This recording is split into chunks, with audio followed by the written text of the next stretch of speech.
welcome back to New Mexico Entertainment Television, where you are in the know for all things events and entertainment in New Mexico. I'm Teresa Robinson.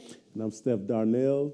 This week, we're going to talk about everything that's going on in our fall issue. That's right. Tonight, we have interviews with Maria Berry with the Italian Film and Culture Festival, the band Sun Sounds, and Matthew Trujillo with the New Mexico Comic and Film Expo. Also, we have Byrd with the Albuquerque Funny Fiesta.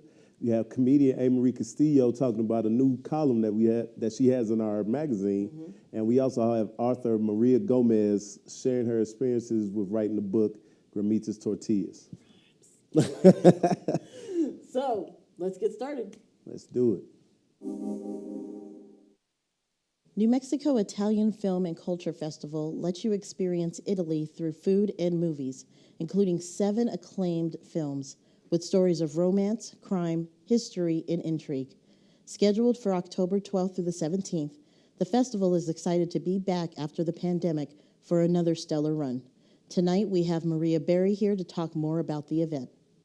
Maria, it is so good to see you again. It's been a long time. It feels like forever. Yeah.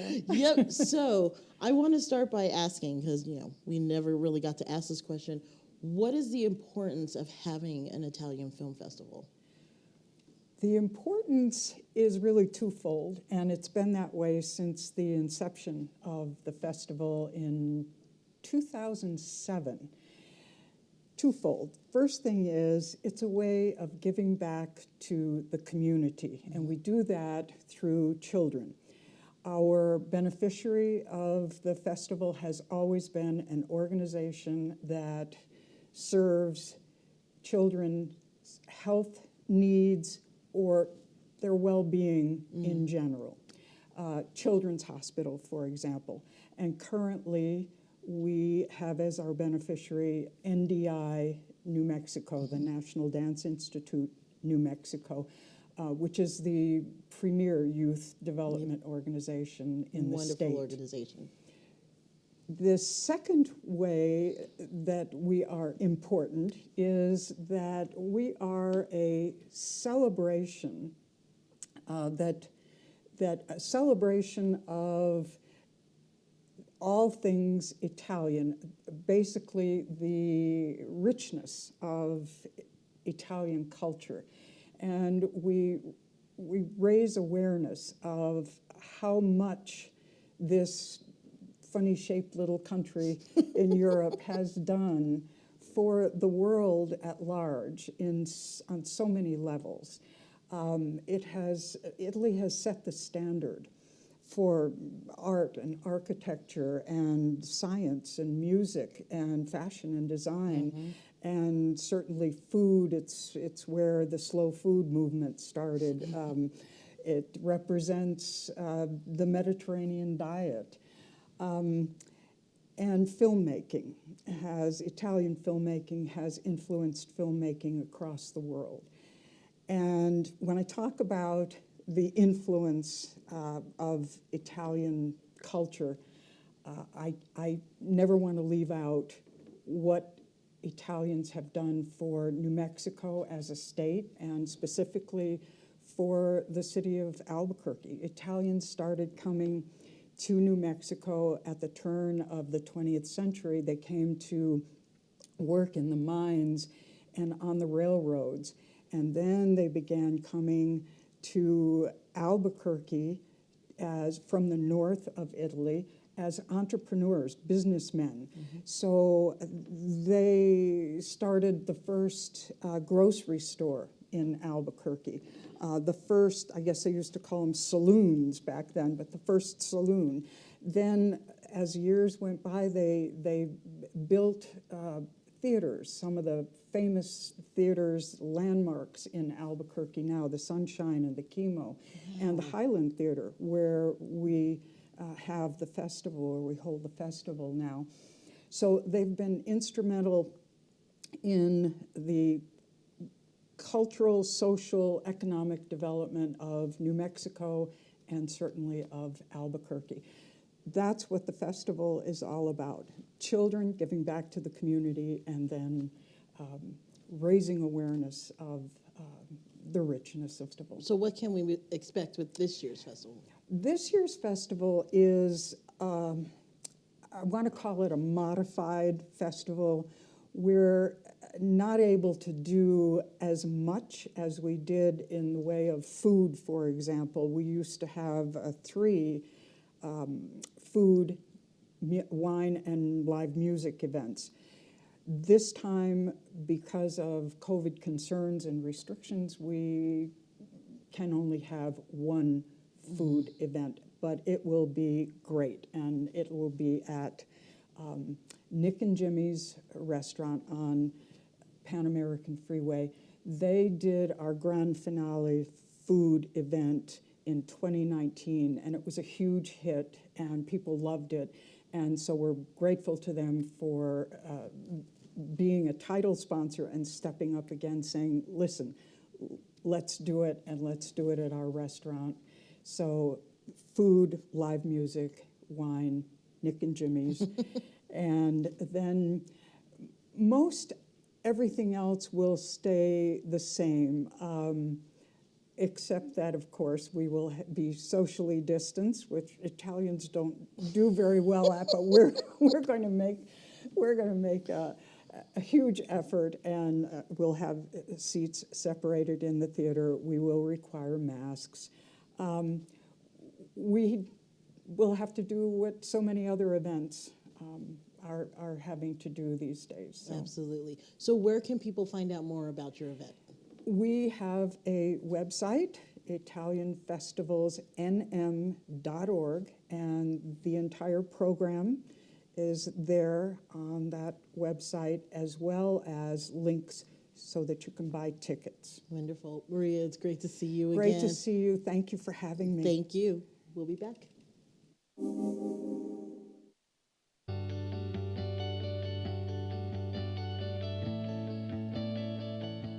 And I would describe the arts and entertainment scene in this town to be very rich, very vibrant, very eclectic. It's been the most unusual and the most rewarding and wonderful scenes I have ever had been a pleasure to be a part of. And as a new member, have found that there is plenty for people at any stage of their art to do, along with many helpful people to get you events and point you in the right direction. The amount of venues that we have, whether that be Electric Playhouse, Sidewinders Bar and Grill, FX Nightclub, The Soch, Meow Wolf, I see a great future emerging for the talent here in New Mexico.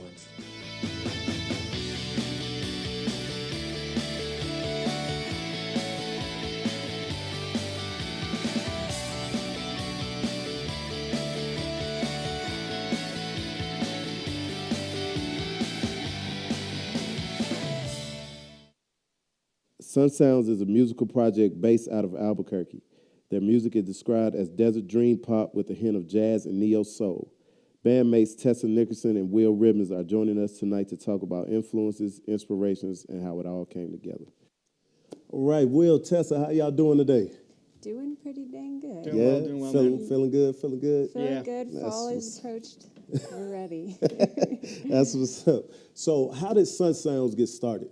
What made you come up with the idea for what you're doing? Well, we kind of individually have done music throughout our life.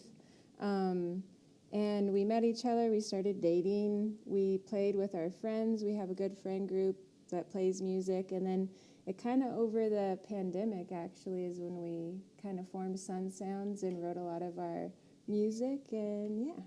Okay, so what does those sounds sound like in the pandemic? Like, how did y'all come with the sound that y'all play now? Yeah, I think it's just like a combination of our influences. We both really love like indie rock and kind of like those inspirations from guitar and like being in the desert, going outside a lot. You know, the sounds we were just like liking and making and putting in our music kind of created that Sun Sounds. Obviously, we had a period where we were like, what's our name going to be? And so we kind of like, There's a whole thing. It's obviously really sunny here in New Mexico. And All right, so I know this is a generic question, but who are some of your musical influences? Like, who do y'all gravitate to? Recently, one of my favorite artists is Arlo Parks. Okay. I really like Leanne LaHavis as well. Her voice is amazing to me and her songwriting. I also love like the Shins. Growing up, a lot of Coldplay. Okay. A lot of different things, honestly. Yeah, but. Yeah, I'm similar. I grew up listening to like rock, like Nirvana and Red Hot Chili Peppers and all that stuff, and then indie music, and then hip hop. Like, you know, because I'm producing all these beats, I listen to a lot of produced hip hop. Hold on, you make beats? Yeah. Okay. Yeah, he has his own side. So I mean, with our music, you can hear it's like, you know, beats produced and stuff with her singing on it. So yeah. Right. What are some of your upcoming performances that you got going on? Let's see, we're playing this Saturday at Montage Coffee on 4th Street, and then we're going to play at the end of the month on Halloween at a studio. 30th. Yes, 30th on the Saturday before Halloween at this studio that we're starting to work at called 303, and that's going to be on Rio Grande and Central. And then I think that's it for a little bit. Yeah, for a little bit. Okay. Is there anywhere in town that y'all would love to play? Meow Wolf. Yeah, Meow Wolf. You know, in Santa Fe. Santa It's not really Fe. Albuquerque, but yeah, it'd be fun That would be to a play dream. there. Yeah. It's like it's Sister. New Mexico entertainment. Yeah, It's exactly. all good. There we go. Yeah. Also, it'd be fun to play at Sister. I know you've Yeah. played there doing your Yeah. own thing before, but as Sun Sounds, we haven't. So Right. we Yeah, love we going there for music, so that would be really awesome. That's cool. Yeah. So where can people find you online? So we are on all streaming services. So Spotify, Apple Music, you know, all the good stuff, Amazon. And then we're also mostly active on Instagram. So yeah, if you look there, Sun Sounds Music. Actually, that would be. We put a lot of content on there that's like just us playing music in our studio and making stuff and announcements on releases and things like that. And then we have Facebook as well. We do have a Facebook that we're trying to be more active on. Right. And I know it's fairly easy to connect the Instagram with the Facebook, so we just need to do that. Y'all sound like me now. So. Yeah. But, Will, Tess, thanks so much. We'll be right back. Thank you.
The Albuquerque Funny Fiesta is New Mexico's own all-comedy extravaganza featuring stand-up comedians, improv troupes, sketch performers, and so much more.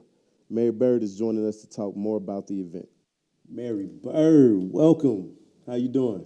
Oh, thank you so much for having me. I am doing great. I hope you are too.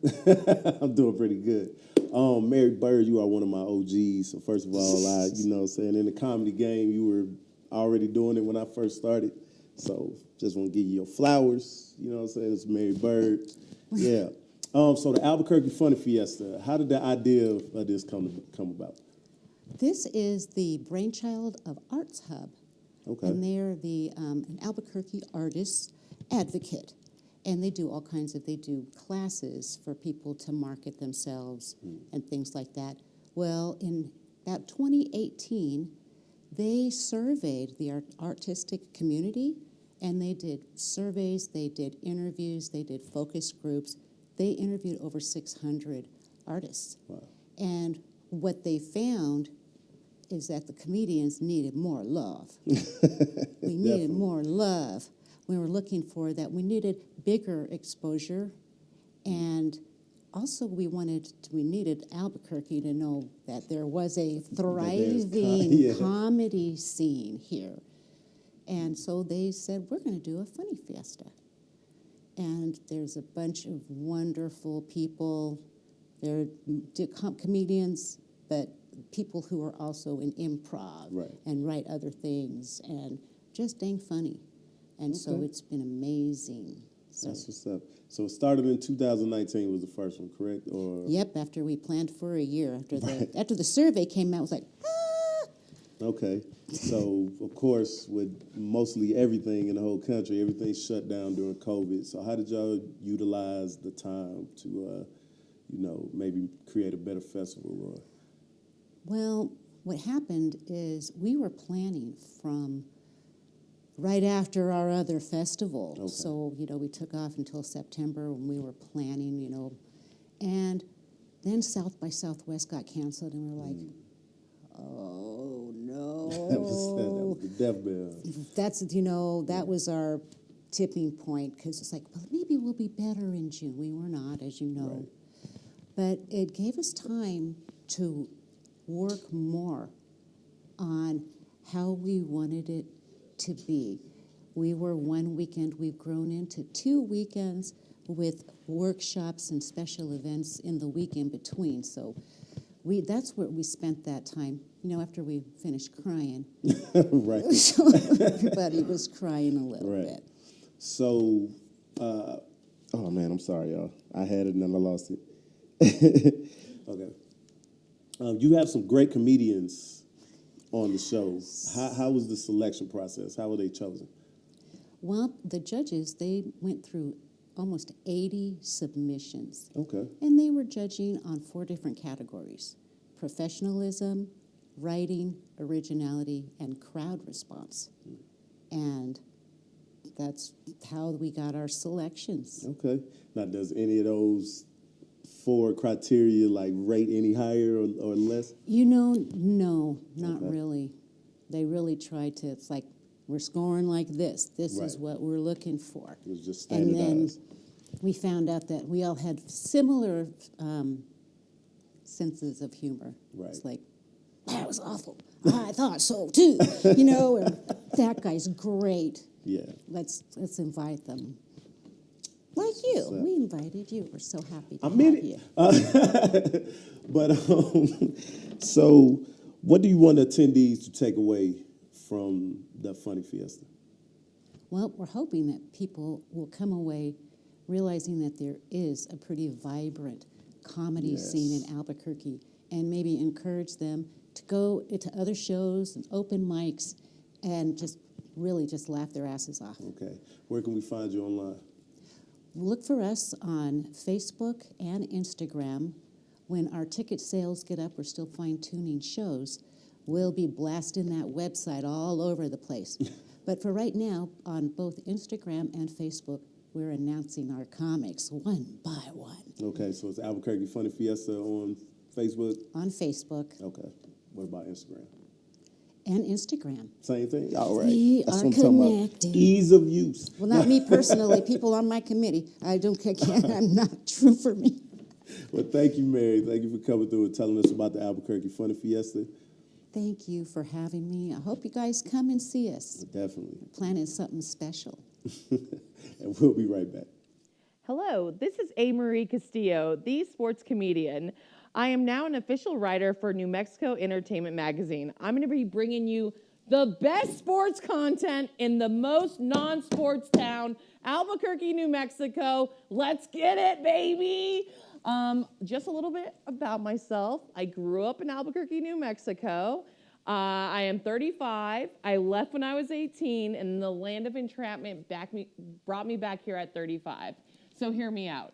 My life is sports, love sports, grew up playing sports here in Albuquerque, and I'm just so excited to be back and continue to change the narrative of the best mid-sized city in the United States, that is Albuquerque, okay? We need more sports writing here. We need people to be more aware of what sports are going on. We have amazing sports between high school, between the Lobos, between the Aggies, between the Gladiators, between the Isotopes, between the United Soccer Team. It's just insane the amount of sports we have here and that people are not talking about it. So each month, I'm going to be bringing you interviews, like stats, like the best stories from all sports in New Mexico. We're not stopping from Albuquerque. We're going all the way down south to Las Cruces and back. It's going to be amazing. I'm super excited to be back in my hometown because also I work at the Sports Animal, 6:10 a.m., 95.9 FM on the opening drive as a sports producer and on-air personality Monday through Friday, 7 a.m. to 10 a.m. Tune in, and please, every month, guys, you're going to love it. Even if you don't love sports, you're going to love this column at New Mexico Entertainment Magazine. Let me tell you something. You're gonna fall in love with every sports team in New Mexico again because of your girl, Marie Castillo, the sports comedian. New Mexico Comic and Film Expo made an explosive debut in 2019 when the new convention brought in some heavy hitters like Jason Momoa, Elijah Wood, Jason Isaacs, and Tom Felton. After finding the next event being put on hold due to COVID, the Expo is elated to be presenting their second event on October 29th through the 31st. Founder Matt Trujillo talks with us more about the event. So Matt, thank you for joining us tonight, pulling you away from what I know is a busy schedule. It's a slight busy schedule, but no, I'm happy to be here. I'm glad. So obviously we want to talk about the Expo coming up. Just ask you a few questions. Sure. Dive deep into the mind of Matthew Trujillo. So there's a lot of conventions here. There's a lot. Why take the plunge in throwing your name in the ring? Like I said before, I wanted to do something that was different. I wanted to do something that people hadn't seen before here in New Mexico, so have a little bit more of a larger field than what's already been presented to everybody. In 2019, everyone had to take a hard way to learn things. They didn't know that they had to buy photo ops early in advance. Mm-hmm. They didn't know that certain celebrities were only there at certain times, because they're used to being able to just show up and take a quick selfie at any time, whenever they wanted. So with our show, I ran it more like a larger show, like a Denver show or the Phoenix show and stuff like that. So I really wanted to bring that aspect to New Mexico and just give people a different option when it comes to the types of shows that are being presented here. And I just kind of got tired of seeing the same guests year after year. Maybe not the same show, but later on in that year. It just got real tiring, and I just want to see more comic book creators at the same time. So, in 2019, that's kind of what I aimed for. And you aimed big.